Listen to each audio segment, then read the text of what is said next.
Hello everyone. आज हम बात करने वाले बीएमआई के बारे में।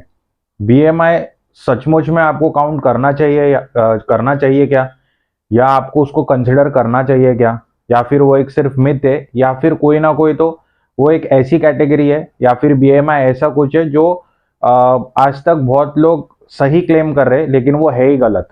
ओके, वो इंडिकेटर ही गलत है। सो आपने ये देखा रहेगा कि हाइट के हिसाब से आपका बॉडी वेट उतना चाहिए, ठीक है। सो एक्चुअली बीएमआई में ये दो फैक्टर्स का यूज होता है, that is height and wait.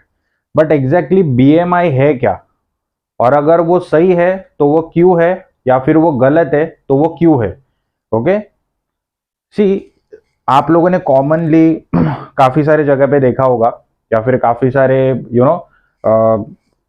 Experts बोल सकते हैं, या फिर ऐसे लोग जो आपको डाइट प्लान्स वगैरह बना के देते, फॉर एग्जांपल न्यूट्रिशनिस्ट, वो हमेशा एक बात करते हैं कि आपका वेट इतने कैटेगरी में होना चाहिए या इतने रेंज में होना चाहिए।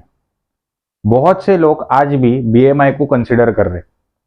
ओके, तो आज हम ये लेक्चर में देखने वाले हैं कि बीएमआई एक्चुअली कंसिडर करना चाहिए या नहीं करना चाहिए, ठीक है। उससे पहले बीएमआई है क्या, what is the definition of BMI, या फिर बीएमआई क्या है।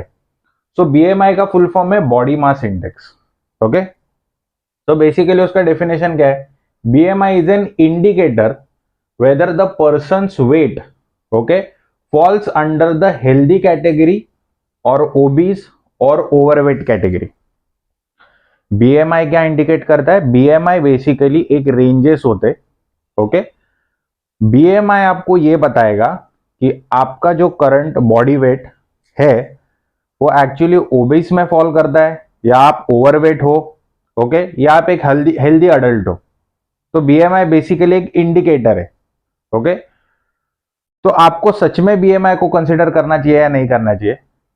अगर कोई नया व्यूअर है तो मैं उसको रिक्वेस्ट करूंगा कि पहले जो भी मेरे टॉपिक्स है, फॉर एग्जांपल बीएमआर, पहला वो भी एक बार देख ले, फिर अगर आप बीएमआई देखोगे तो आपको और ज्यादा कंसेप्ट क्लियर हो जाएगा। से अंडरस्टैंड, मैं आपको एक क्लियर बताता हूं। कभी भी आपका रिजल्ट इस पे नहीं होना चाहिए, okay. For example weight loss या फिर weight gain, okay. Weight loss या वेट गेन पे नहीं होना चाहिए। जो लोग भी वेट लॉस के प्लान फॉलो करते हैं या वेट गेन के प्लान फॉलो करते हैं, वो हमेशा इसको कंसिडर करते हैं, क्योंकि सही नहीं है। ओके, सो नाउ बीएमआई को फाइंड आउट करने के लिए, ओके, हमें एक फॉर्मूला दिया गया है। Okay, to find out the BMI there is a formula. So what is that formula. BMI is equal to weight in KG divide by height in metre square, okay, divide by height in metre square. अभी हम यहाँ पे एक example लेते हैं, ठीक है। Late से a person is having 85 kilo weight, 85 kilo इनका वेट है, और इनका हाइट हम लोग कंसिडर करते हैं, let's say 100 and almost 172 centimetres, okay. 172 centimetres हम लोग इनका हाइट कंसिडर करते हैं। मैं आपको यहाँ पे ये सारी चीजें कैलकुलेट करके बताऊंगा। Now let us put up the figures. तो वेट इन किलो हमारे पास है, तो वो क्या है 85 डिवाइडेड बाय, अभी हाइट हमें मीटर स्क्वायर में करना है। तो that is 172 divide by 100 which is equal to 1.72 metres, ठीक है। तो यहाँ पे लिया हमने 1.72। अभी हमें इसका स्क्वायर चाहिए, so let us find out the square. तो इसका स्क्वायर आता है, तो 85 1.72 का स्क्वायर आ रहा है 2.95, ठीक है। तो हम अभी इसको सॉल्व करेंगे, तो that is 85 divided bye 2.95, okay. तो इसका आंसर आता है 28.81। अभी देखो यहां पे हमें एक फिगर आ गई, ओके, दैट इज 28.81। अभी बीएमआई ने, अगर आप हेल्दी हो, ठीक है, अगर आप ओबीस हो या आप ओवरवेट हो, इसके कुछ रेंज दिए गए। फॉर एग्जाम्पल अभी देखो यहां पे एक फिगर आया, तो ये जो फिगर है वो इनमें से कौन से रेंज में आता है वो हमें ये देखना पड़ेगा। तो लेट अस सी। सो अगर आप हेल्दी अडल्ट हो, सो यहां पे रेंज है 18.5 से लेके 24.9। ओके, अगर आप ओबीस्ड हो तो यहां पे रेंज है 30 से लेके 34.9, और अगर आप ओवरवेट हो तो यहां पे रेंज है 25 से लेके 29.9।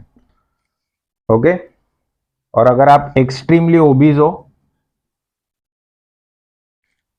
तो the range is more than 35। Okay, तो यहां पे ऐसे बीएमआई ने कुछ फिगर्स दिए। अभी देखो यहां पे हमें ये फिगर आ गया 28.81। So see 28.81 falls under the overweight category. Okay, अभी यहां तक सब कुछ ठीक है, everything is okay till here. अभी हम लोग देखेंगे कि बीएमआई गलत कैसे साबित हो सकता है। लेट से पर्सन ए है, ओके, यहां पे हम लोग ने उसका एग्जांपल लिया कि वो 85 किलो का है, ओके, और उसकी हाइट है 172 सेंटीमीटर। लेट से ही सेडेंटरी, ओके, सेडेंटरी पर्सन है, ओके, मतलब like okay, he doesn't goes for a workout or anything, he is not doing any kind of physical activities, okay, any kind of physically challenging activities ना वो weight training कर रहे। इनके body में fat percentage हम लोग randomly पकड़ लेते कि लाइक 30 to 35%। अभी ये इनका केस है। अभी देखो मैं पर्सन बी लेता हूं जो एथलीट है, ओके, या फिर एक ऐसा पर्सन है जो एक हेल्दी अडल्ट है, okay, means like he is having good amount of muscle mass, he can lift heavier loads, okay, he is having a great means he is having a good aesthetics. ऐसा person हम लोग person भी लेते हैं और same case लेते, 85 KG wait, 172 centimetre height, लेकिन इसका जो बॉडी वेट है वो 85 है, लेकिन फैट परसेंटेज जो है वो हार्डली 15% है।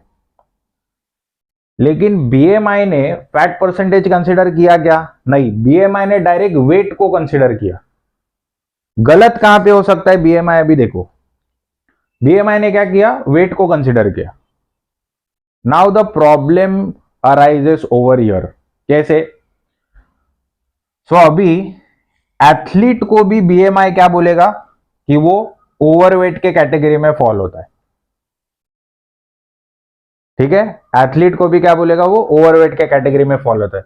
अभी यहां पे और एक्स्ट्रा प्रॉब्लम क्या करेंगे लोग, इसका वेट कम करना शुरू करेंगे, और जब भी इसका वेट कम होगा तो इसका परफॉर्मेंस भी ड्रॉप हो जाएगा, इसका मेटाबॉलिज्म भी ड्रॉप हो जाएगा, he will lose his muscle mass, that is called as muscle loss. His bone density will also become lower, bone density भी कम हो जाएगी। इन शॉर्ट मेटाबॉलिज्म ही ड्रॉप हो जाएगा। अभी क्या होगा पता है, अगर सपोज इसने कर भी लिया 85 किलो से, अगर ये ड्रॉप हो गया 75 केजी पे भी अगर ड्रॉप हो गया, और चलो इसका he is coming under healthy, मतलब अगर यहाँ पे हम लोग लिखते हैं नॉर्मल, अगर उसका बीएमआई नॉर्मल के अंडर भी फॉलो होता है, but this practice is not considered at all, क्योंकि वेट पे सारी चीजें डिपेंड नहीं होती है, फैट परसेंटेजेस, एक्टिविटी लेवल, ये सारा का सारा आपको यहां पे कंसिडर करना पड़ेगा जब भी आप लोग डाइट प्लानिंग होने दो, या फिर आप फिटनेस टेस्टिंग कर रहे हो, या फिर लेट से डाइट प्लानिंग कर रहे हो, तो डाइट प्लानिंग में आपको यहाँ पे बीएमआई के ऊपर कभी भी कंसिडरेशन कुछ भी नहीं करना है, because BMI is a wrong concept till now. क्योंकि यहाँ पे आपको मैंने एक एग्जाम्पल बताया, now you are very much smart people, okay, to understand, so that's why BMI can actually prove wrong। तो यहां पे क्या करेंगे लोग, यहां पे वेट लॉस पे आते हैं। सी लूजिंग द वेट, मैं आपको क्लियर बोल रहा हूं, losing the weight is extremely easy. You eat less, you eat wrong food, you eat very less portion of food, आप लोग न्यूट्रिएंट रिच फूड मत खाओ, you be on a soup and you be on a salad or any kind of drinks, you know, बहुत सारे ऐसे market में drinks भी available है अभी वेट लॉस ड्रिंक्स के नाम से, जिनका कोई एक्चुअली कुछ यूज नहीं है। अगर आप ऐसे डाइट पे रहोगे आपका वेट धड़ाधड़ ड्रॉप हो जाएगा। बट प्रॉब्लम ये है, जब भी, एक बात याद रखना, जब भी वेट ड्रॉप होता है ना, and when you stop everything, suppose आप एक वेट लॉस के प्लान पे हो और आपका वेट 10 kg 15 kg ड्रॉप हो गया, you are following the plan, okay, follow कर रहे हो, वेट ड्रॉप हो रहा है, ड्रॉप हो रहा है, ड्रॉप हो रहा है। जिस दिन आपने वो प्लान छोड़ दिया and you start eating other things, आपका वेट डबल स्पीड से बढ़ेगा। क्यों? वहां पे मेटाबॉलिज्म आपका ड्रॉप हुआ था। आपका मेटाबॉलिज्म ड्रॉप होने के बाद जो आपने खाना खाया, maximum amount of food get converted into fat. Simple सी एक, you know, there is one statement, when the metabolism drops the fat percentage rises, and when the metabolism rises the fat percentage drops. Understood? So BMI, हमारा conclusion क्या है? So BMI cannot be a factor to be considered, okay, to indicate whether you are normal weight, whether you are obese, whether you are overweight, whether you are extremely obese. ठीक है, हमेशा consider क्या करना है, आप लोग fat percentages consider करो, आप लोग फैट परसेंटेजेस कैसा काउंट करना है वो आप लोग देखो, ठीक है। So this was the lecture on the BMI, I hope you understood. So thank you.